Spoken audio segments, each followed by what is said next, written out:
thankful and I am so grateful to be here with all of you guys. You're beautiful and you can do this. So winter has gone, have you noticed? You excited? And spring has arrived this week. Life is full of seasons. I think it's very important that we recognize what season that we've been in and what season we are approaching now. Seasons are connected. They make a story. One takes us to the next, that takes us to the next, and together they create one's life story.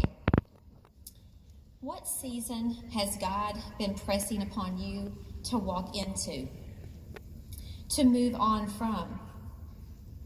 What season is your family waiting for you to cross over to? What is the presence of the Lord pressing you towards next? I went down to the farm this past weekend, and as I was driving past the orchard trees, all over the ground under each tree were branches. Some were bad, others weren't really bad, but they were branches that could suffocate the growth of an even better branch. So it had to be removed. For the trees, it is a season of pruning. Have you just came out of a season of pruning? It's one thing to prune, but it's another thing to leave them on the ground and not pick them back up again. For some of you, you may need to prune a past season altogether, a thought that's been keeping you hostage, an unforgiveness that has created a rift in a relationship, or maybe the pruning of unmet expectation. A pruning you keep replaying of what you wish you had done or handled something better, or why you aren't farther along yet.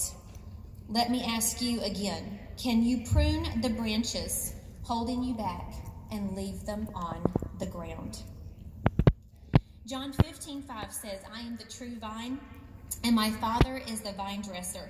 Every branch in me that does not bear fruit, he takes away, and every branch that does bear fruit, he prunes, that it may bear more fruit. By God's will and for his glory, I decree this is a season of more fruit for you. Spring is a time for fresh beginnings, a budding of hope, a vision of new birth and opportunity.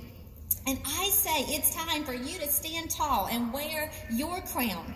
Life was meant for such a time as this. See, something happens on the onset of a bud. Okay, I've got some props.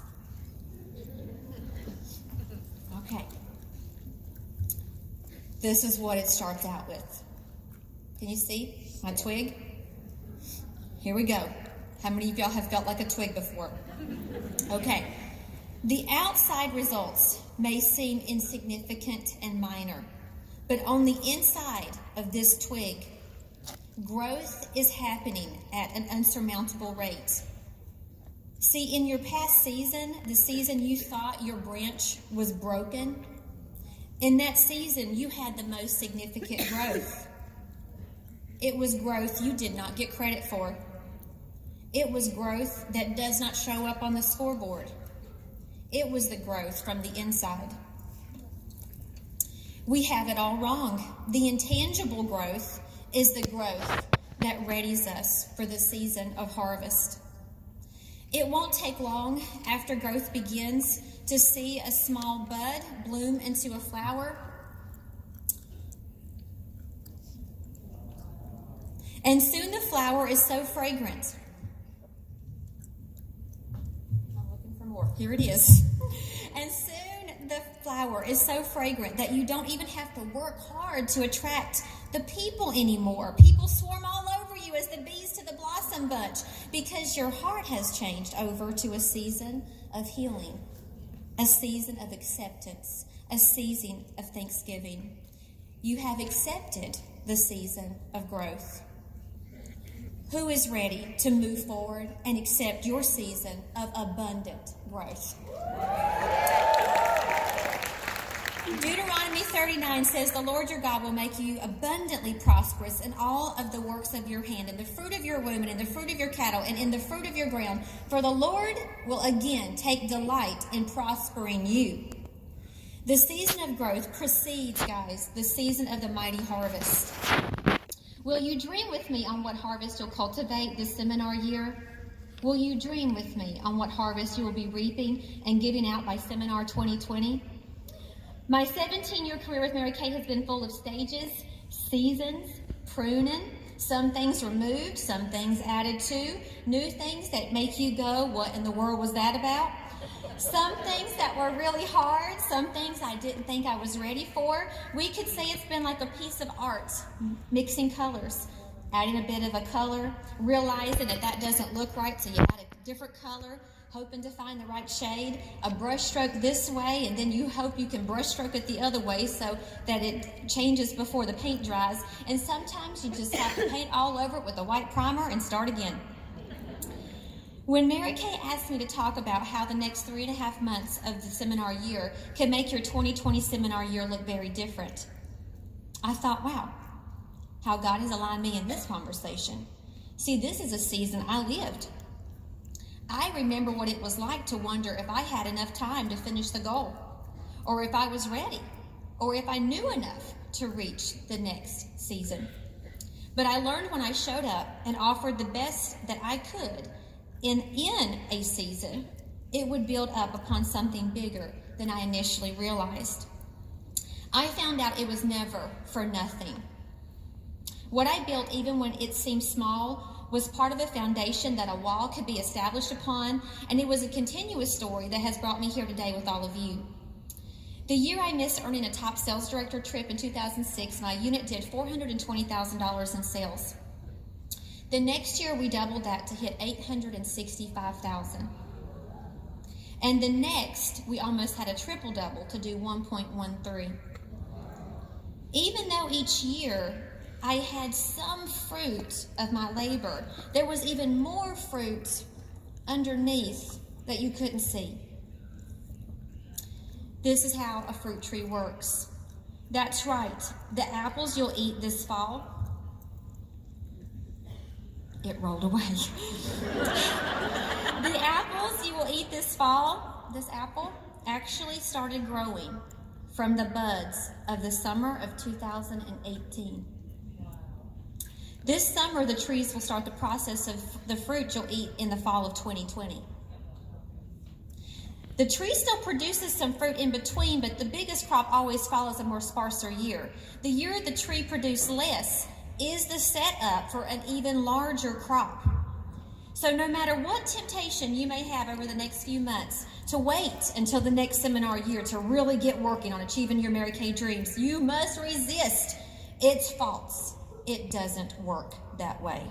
Next year starts today.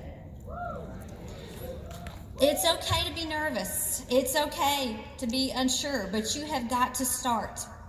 Where should you start? I say start with where you want to be at Seminar 2020 and then back it up with all of the stepping stones along the way that will come from your efforts. What milestone could you be at by Seminar? This fall at Autumn Advance, January 1st at Leadership Conference, a year from now when you're back here at Career Conference. How different could it be for you?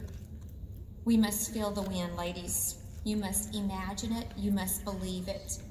You know, I have to believe a tremendous amount of unwavering belief sustained our founder, Mary Kay Ash, back in 1963.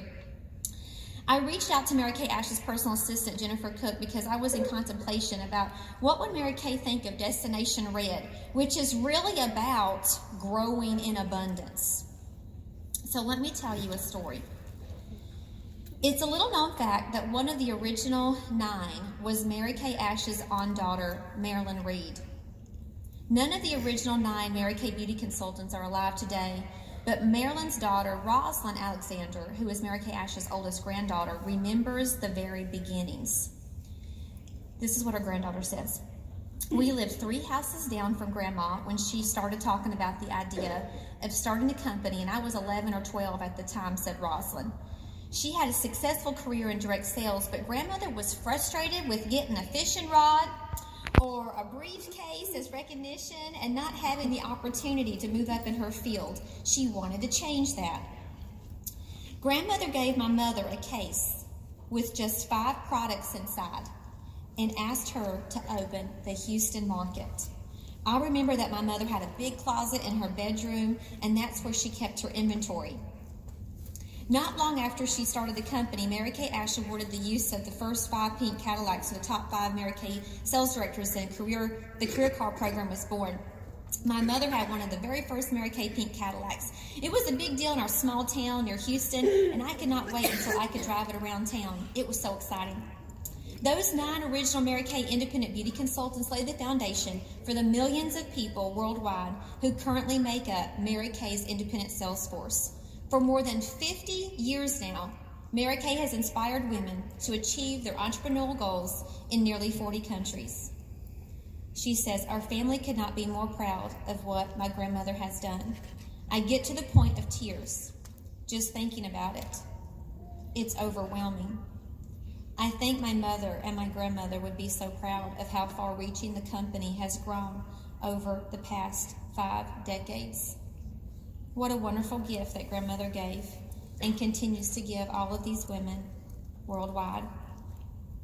Well, this is what I heard in the story. Mary Kay Ash started this business with belief, with hope, with a marketing plan and a concept. Then came a product.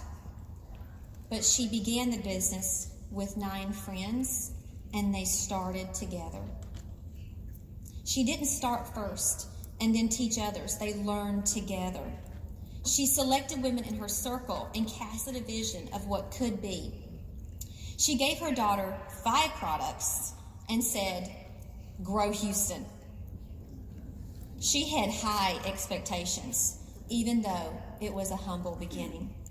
It was more about a vision of where you were going than what the reality was of only having a handful of products. I heard that 9 women were responsible for now millions of beauty consultants worldwide. What will you and your next 9 personal recruits be responsible for? Destination Red is about so much more than just earning a cruise. Earning your cruise is just a branch of the Mary Kay Vine ladies. Our Vine in Mary Kay is our founder, what she stood for, what she wanted for women, and what she expected of us to pass on.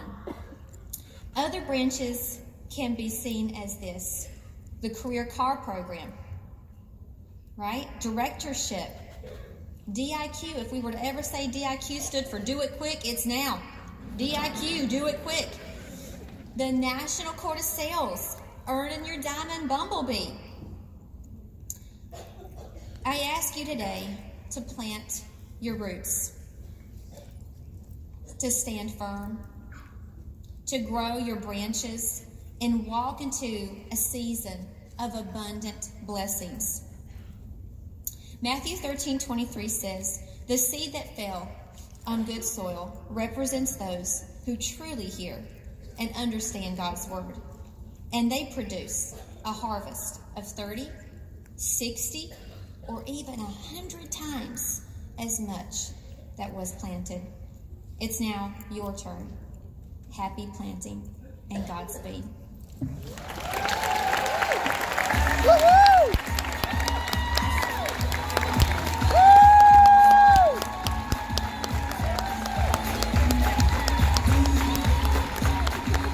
Wow, Kristin, oh my goodness. Who here needs to prune and leave behind what is preventing abundant growth? Woo! Who is ready to accept their season of abundant growth? Wow, Kristin, thank you for just masterfully tying together the origins of our company and letting us know that with 9 friends, you can generate an incredible change, and tying that to today. Wonderful job. Let's give another huge round of applause.